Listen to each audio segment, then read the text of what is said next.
12.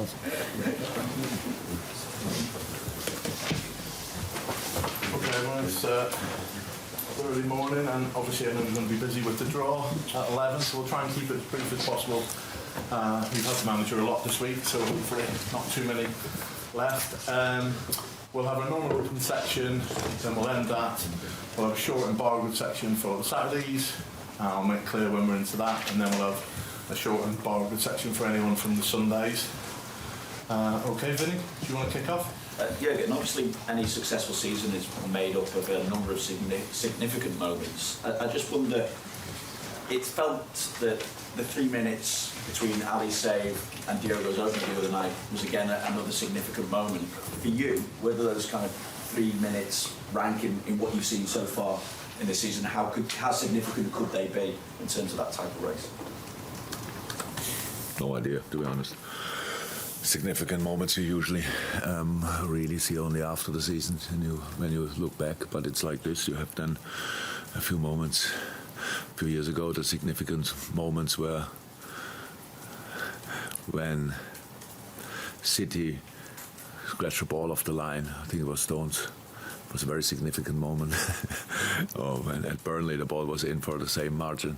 That was significant moments, but in this moment you knew they were important or they were big, but you had no idea how significant they will be. So I don't know, but Ali's save was for sure a big one in a moment when the game could have gone the other way.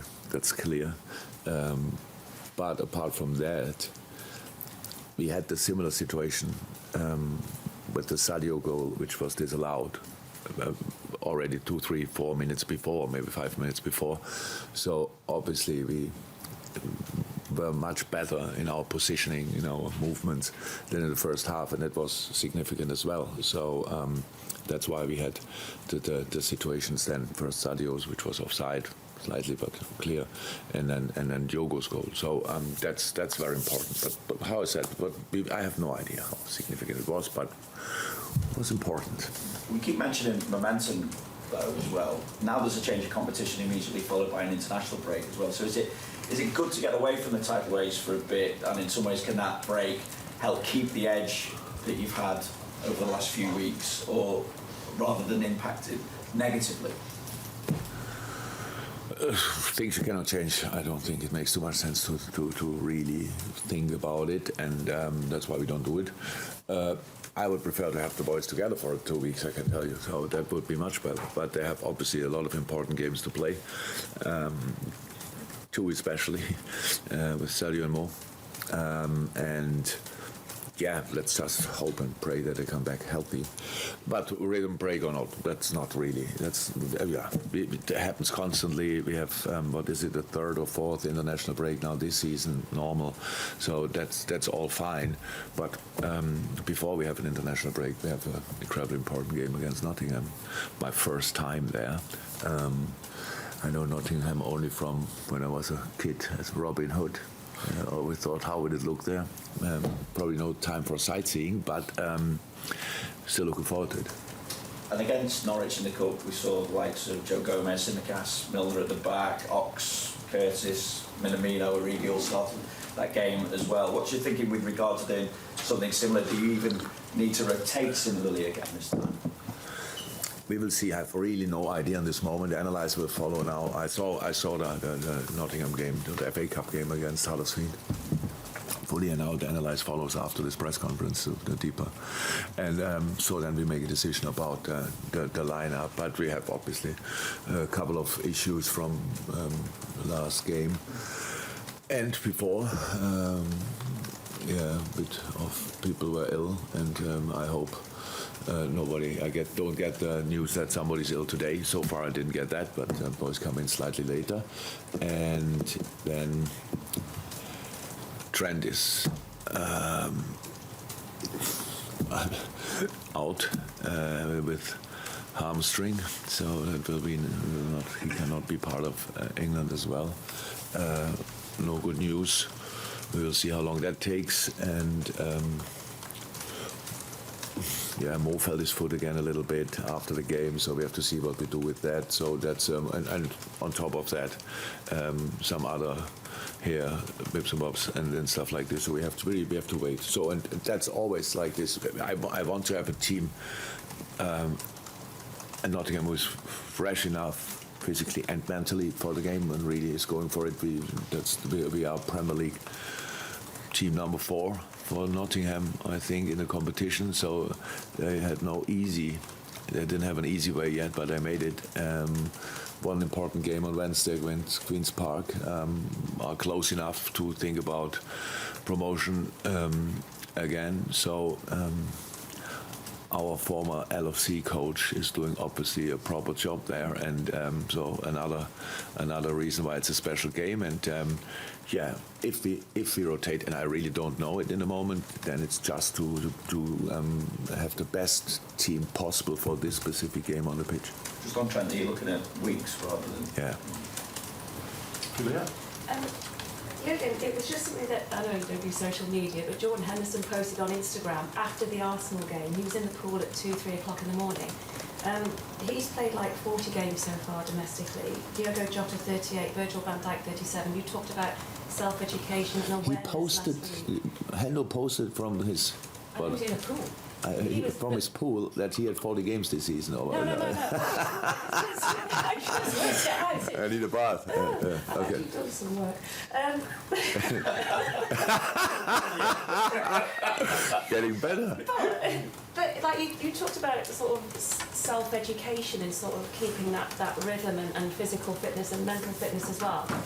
Does that show just, what the players are putting themselves through to be at their peak and at their best to continue this mammoth season? It shows definitely, but that would mean in seasons when they have injuries and stuff like that, it would be their fault. It's not. It's a contact sport, and you can only prepare yourself as good as somehow possible, and that's what we always do.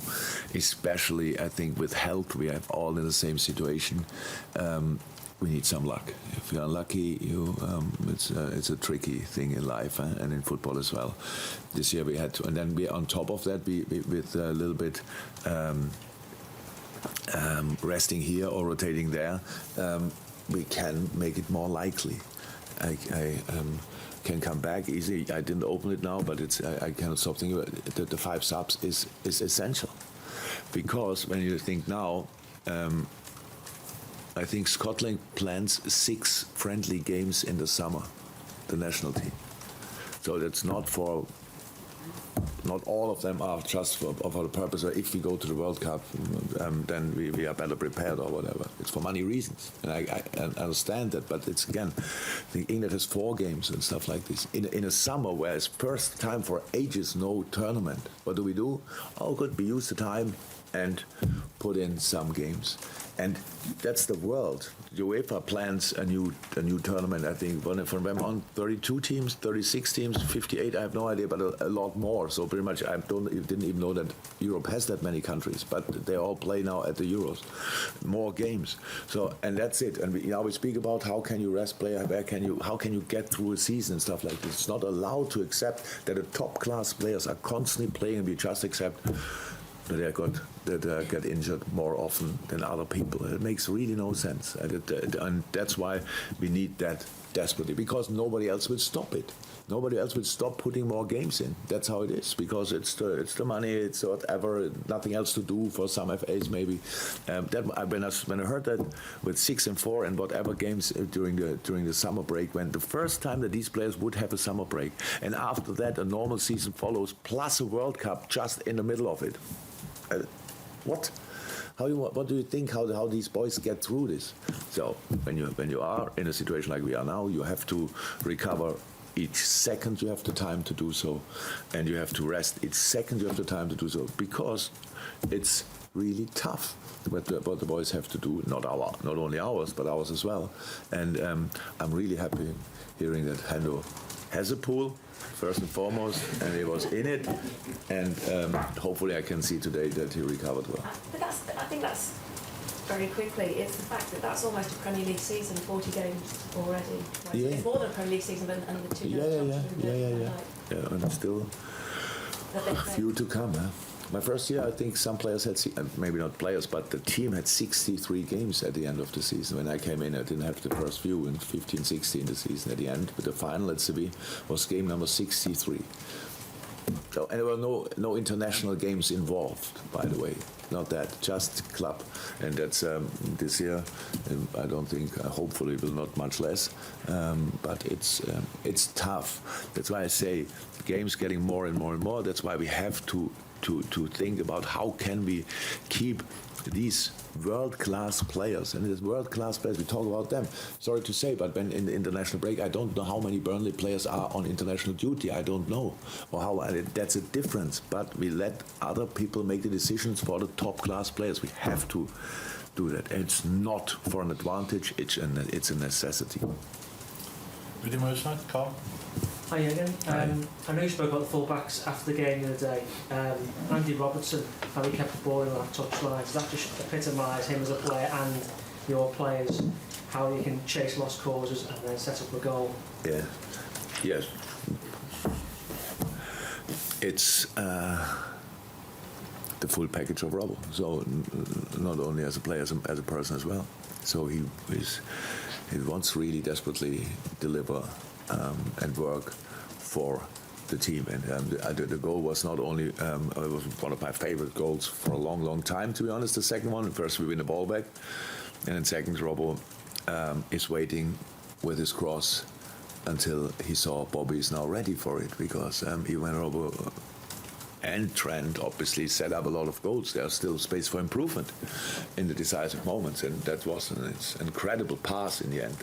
And of course, Bobby had to do a lot to get it past Ramsdale, but the cross or pass was outstanding. Yes, he played a really good game, and thank God it's not the first one, and I hope it's not the last one. And after the celebrations of the EFL Cup final at Wembley, how hungry are your players to get back to Wembley again? Because you're only one game away from the semi-finals at Wembley. Very much, absolutely, you're right. It was a while ago that we played the final at Wembley, and when we were there, that's absolutely, I said it after the game, because of the whole setup, because of the whole the atmosphere and everything what the people created, it was no difference to the Champions League final. So it's a big final, we know that. Actually, we always wanted to go there, we just never made it. But it's a fantastic opportunity, that's absolutely true. Only problem we have, Nottingham and probably another team we would theoretically face in the semi-final, would not do the same. Because it's nice to play the semi-final at Wembley, absolutely nice, but actually the real deal is then a few weeks later. So yeah, of course, we smelled it and we want to have it again. Carl at the back. Again. Just on Trent, he's been so influential for you for so long. I'm just wondering how on earth you compensate for his loss for a number of weeks because of what he brings to the side. Yeah, tricky. So now we will see how long it will take. But of course, it's to replace Trent is difficult, but possible. We always did it. We have Millie when he's then not ill anymore. We have obviously Joe. We have theoretically we can change system as well. These kind of things. So we have a couple of options. But you are right, very influential. But if you have a look in the past when Millie had to step in, he did incredibly well. Incredibly well. It just has to be available, and then that's fine. What we do for how Millie will be for Sunday, I don't know in a moment. And if not, then maybe we have a very young solution, which is fine as well, or Joey. So we will have a look. But the way he plays, I don't know any player in the world who plays like Trent, to be honest. So that would be difficult to find a one-to-one replacement. Not asking for your team, obviously, but what's the policy on goalkeeper selection? Because you left Queeve out of the last one because it was so close to... Oh, FA Cup is Ali. Thank you. Anything else in the open section? Jürgen, just ask you about Harvey Elliott. He hasn't featured since the last round of this competition. Is that a case of having to manage him carefully after that serious injury, or is it more a case of just the competition for places? Yeah, both. Not managing, not really. Not to be honest, it's a competition for the places and stuff like this. It's he was really long out, came back immediately, looked like wow, he's back, but then everything settled slightly, and that's how it is. And nothing, completely normal situation, all fine, training well, and yeah, nothing else to say actually. It's all fine. Okay, we'll end the open section now. So if any live streams can finish.